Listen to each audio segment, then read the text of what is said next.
Dr. George Washington Carver. Dr. George Washington Carver was born and enslaved in Missouri. Although there is some uncertainty of the exact date of his birth, it's possible that he was born on July 12, 1864.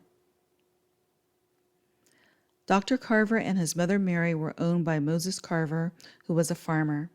Shortly after Dr. Carver was born, he and his mother were kidnapped from Moses Carver's farm by slave raiders to be sold in Arkansas.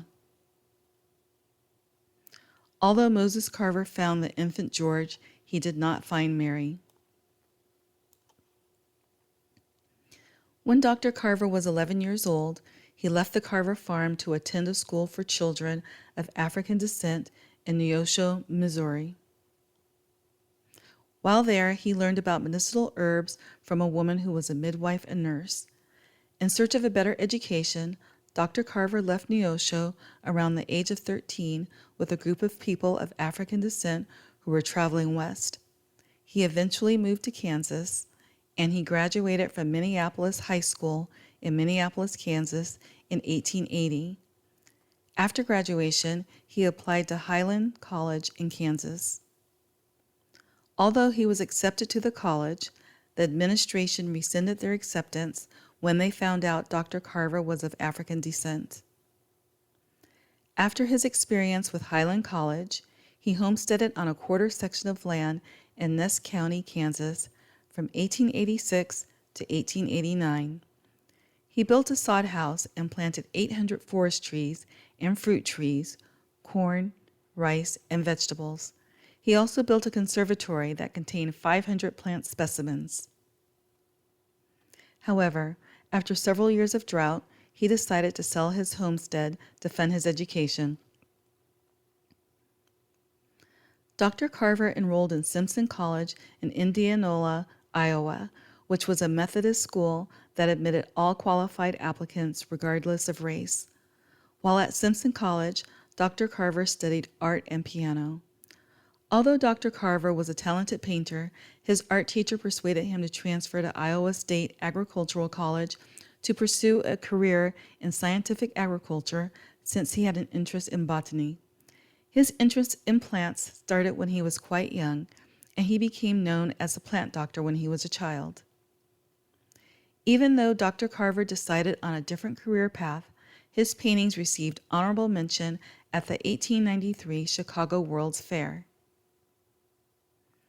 Dr. Carver started attending Iowa State Agricultural College in 1891, where he was the first student of African descent.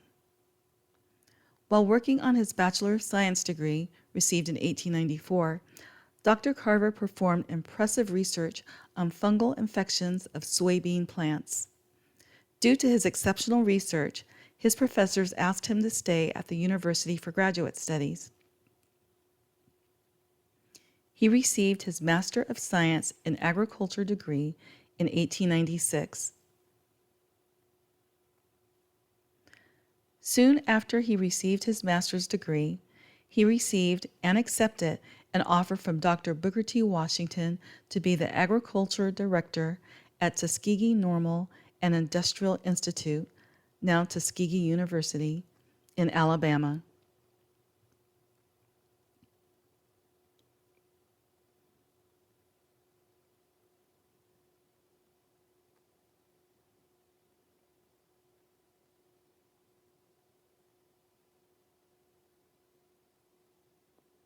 Dr. Carver used chemistry and scientific methodology to improve the lives of poor farmers in southeastern Alabama. He performed research studies on soil in that region to see what crops would grow best there. Those studies led to his discovery that growing peanuts and sweet potatoes were best for that soil. In addition, he taught farmers about crop rotation, which increases soil productivity. In 1906, he and T.M. Campbell Sr. invented the Jessup wagon, which started as a horse-drawn classroom and laboratory. The Jessup wagon was like a traveling school, and it was used to demonstrate soil chemistry to farmers. Dr. Carver considered the Jessup wagon to be his most important education contribution for farmers. Between 1898 and 1943, Dr. Carver released 44 free bulletins for the public.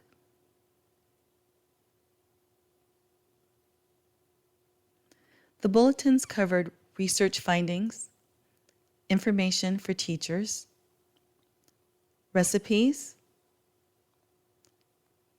cultivation information on crops for farmers, meal plans for farmers, and canning.